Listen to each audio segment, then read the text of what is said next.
रोकेंगे एयरपोर्ट की तस्वीर आपको दिखाते हैं क्योंकि अनुराग ठाकुर एयरपोर्ट पहुंच चुके हैं। इस वक्त की तस्वीरें फर्स्ट इंडिया सबसे पहले आपको तस्वीरें दिखा रहा है और राजस्थानी अंदाज में उनका स्वागत किया जा रहा है। RIC में विकसित भारत कार्यक्रम में वो हिस्सा लेंगे और उससे पहले एयरपोर्ट की तस्वीरें साफा पहनाकर उनका स्वागत किया जा रहा है। उनको रिसीव करने के लिए बीजेपी के नेता पहुंचे हैं। उनको साफा पहनाया गया, उनको माला पहनाई गई, उनको बीजेपी का गमछा पहनाया गया और फोटो सेशन कराया जा रहा है। RIC में विकसित भारत कार्यक्रम है और उसमें हिस्सा लेने के लिए अनुराग ठाकुर पहुंचे हैं। तस्वीरें हैं एयरपोर्ट से, जयपुर एयरपोर्ट से। मीडिया से बातचीत करते हैं, क्या कुछ कहते हैं सुनिए सर। मिशन 25 को किस तरह से देखती है भाजपा? राजस्थान में आप आए हैं तो कहीं ना कहीं अब चुनावी भूगोल बच चुका है। राजस्थान की जनता का मोदी प्रेम या मोदी के परिवार का हिस्सा अपने आप को मानना कि 2014 का चुनाव हो या 2019 का चुनाव हो, राजस्थान की जनता मोदी जी के साथ खड़ी रही और फिर एक बार राजस्थान में भारतीय जनता पार्टी की सरकार बनाई है।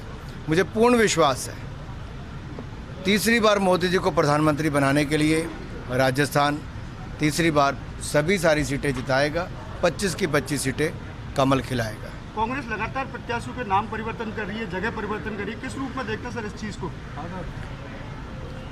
देखिए, कांग्रेस में अब लड़ने वाले नेता नहीं बचे जो चुनाव लड़ना चाहता हो। वो जमीन के नेता होके जमीनी नेता नहीं रहे कि जमीनें खरीदते रहे, कोई भ्रष्टाचार करते रहे, इन्हीं कामों में लगे रहे, लेकिन उनकी अपनी ज़मीन खिसकती चली गई। भ्रष्टाचार ने कांग्रेस को इतना खोखला कर दिया है कि आज कांग्रेस के पास नेता नहीं मिल रहे। आज जो भी लड़ रहा है सीनियर नेता ने भी, मैंने ओला जी का एक बयान पढ़ा, उन्होंने कहा मैं लड़ना नहीं चाहता लेकिन कांग्रेस इस स्थिति में है कि अब लड़ना पड़ रहा है। अब ये हालत कांग्रेस की होगी जो कभी एक बड़ी पार्टी होती थी, आज ना नेता है ना नीति है और नीयत में भी खोट है। सर, राजस्थान कुछ सीटें हैं जिन पे बीजेपी के लिए काफ़ी टफ है, टक्कर मानी जा रही है। कैसे? मैं तो सारी सीटों को ही मानता हूं कि हमें पूरी ताकत के साथ लड़ना चाहिए और रिकॉर्ड बहुमत के साथ जीतना चाहिए। हम हर चुनाव को बड़ी गंभीरता से लड़ते हैं और जनता के आशीर्वाद के लिए उनके बीच में जाते हैं। आज हमारे पास दुनिया के सर्वाधिक लोकप्रिय नेता नरेंद्र मोदी जी के रूप में हैं, तो वहीं दूसरी ओर 10 साल की उपलब्धियां नरेंद्र मोदी सरकार की हैं। जहां 2014 में हम सत्ता में आए थे तो उस समय कांग्रेस के घोटाले होते थे। हमने कहा था भ्रष्टाचार मुक्त सरकार देंगे, हमने 10 साल भ्रष्टाचार मुक्त सरकार दी। उस समय 10वें नंबर की अर्थव्यवस्था थी, आज दुनिया की 5वीं बड़ी अर्थव्यवस्था बनी। उस समय 74 एयरपोर्ट थे, आज 150 एयरपोर्ट है। उस समय 384 मेडिकल कॉलेज थे, आज 700 मेडिकल कॉलेज। उस समय 5 शहरों में मेट्रो थी, आज 20 में है।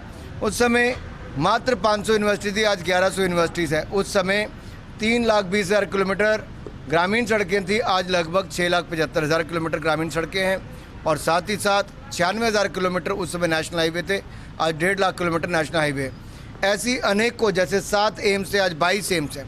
अगर मैं उपलब्धियां गिनाऊं तो ढेरों उपलब्धियां जो कांग्रेस 60 साल में नहीं कर पाई, उससे ज़्यादा मोदी ने 10 साल में किया है। सर, आज इंडिया गठबंधन की दिल्ली में एक बैठक हो रही है। इंस्टीट्यूशनल एजेंसियां हैं, वो कानून का दुरुपयोग कर रही है। किसी दिन सत्ता बदली, हम सरकार में आए तो ये करना भूल जाएंगे। इस पर आपकी प्रतिक्रिया? मुझे लगता है राहुल गांधी जी ने कांग्रेस का इतिहास देखा नहीं है। इमरजेंसी अगर देश को किसी ने दी तो स्वर्गीय इंदिरा गांधी जी ने दी। आज तो मीडिया के मित्र मेरे सामने सूचना प्रसारण मंत्री से एक सवाल भी पूछ रहे, कुल मैं जितने सवाल पूछ रहे मैं उनका उत्तर दे रहा हूँ। उनके समय तो मीडिया की आवाज़ बंद करवा दी गई थी, बड़े नेताओं को जेल में डाल दिया गया था। आप आवाज़ उठाते थे तो आपके होंठ सिल दिए जाते थे। ऐसी हालत श्रीमती इंदिरा गांधी जी ने इमरजेंसी के समय की, तो शायद राहुल जी उसको भूल गए हैं। आज लोकतंत्र और मजबूत हुआ है। आज जम्मू कश्मीर में भी पंचायती राज के चुनाव हुए, DDC के चुनाव हुए और अब विधानसभा के चुनाव होने जा रहे हैं। जम्मू कश्मीर में धारा 300 हटी तो पथरावबाजी खत्म हुई, आतंकवाद अलगाववाद पर रोक लगी है। आज वहाँ पर जानें बच रही हैं और पर्यटन बढ़ रहा है। वहाँ उद्योग में निवेश हो रहा है तो वहाँ पर रोजगार के अवसर आ रहे हैं। जहाँ एक और देश आगे बढ़ रहा है क्योंकि भ्रष्टाचार मुक्त देश हुआ है, ये शायद कांग्रेस कभी सोच नहीं सकती थी, हमने करके दिखाया है। सर, आज इंडिया गठबंधन की दिल्ली में रैली हुई है, उसको लेकर क्या कुछ कहना चाहिए? देखिए, घमंड और अहंकार से भरे हुई इंडी गठबंधन, ये कौन नेता मंच पर आए? देश की जनता को जानना कौन नेता मंच पर है और किस स्थान पर है।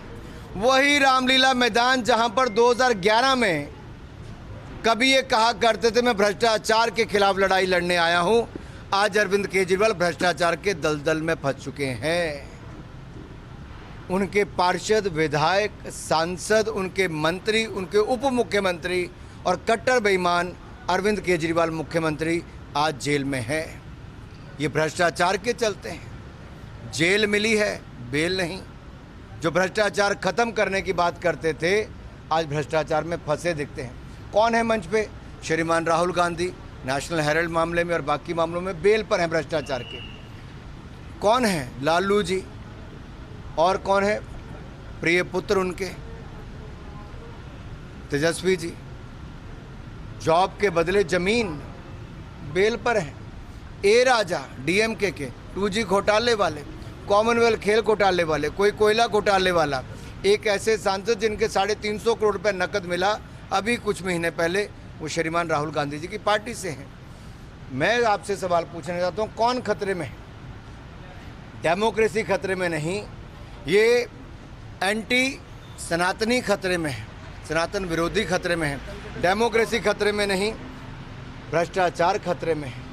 डेमोक्रेसी खतरे में नहीं, यहाँ पर अपीसमेंट वाले खतरे में है। डेमोक्रेसी खतरे में नहीं, ये कमीशन खोरी वाले खतरे में है। डेमोक्रेसी खतरे में नहीं, कट मनी वाले खतरे में है।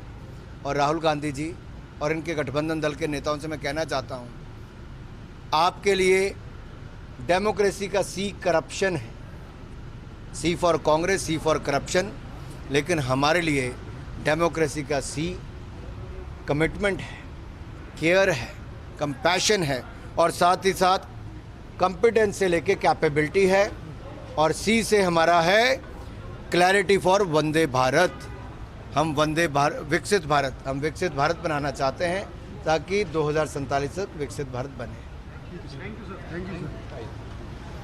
भारतीय जनता पार्टी। तो केंद्रीय मंत्री अनुराग ठाकुर को आप सुन रहे थे। मीडिया के सवालों के उन्होंने बेबाकी से जवाब दिए हैं और हर सवाल के जवाब के साथ कांग्रेस पर जमकर हमला बोला है। और ये वार पलटवार जैसे जैसे चुनाव और आगे आएंगे और ज्यादा प्रखर और ज्यादा तीखे होते चले जाएंगे। फिलहाल तस्वीर हम आपको दिखा रहे हैं। केंद्रीय मंत्री अनुराग ठाकुर जयपुर एयरपोर्ट पहुंचे हैं और RIC में विकसित भारत संकल्प सभा को वो संबोधित करेंगे, कार्यक्रम का हिस्सा बनेंगे।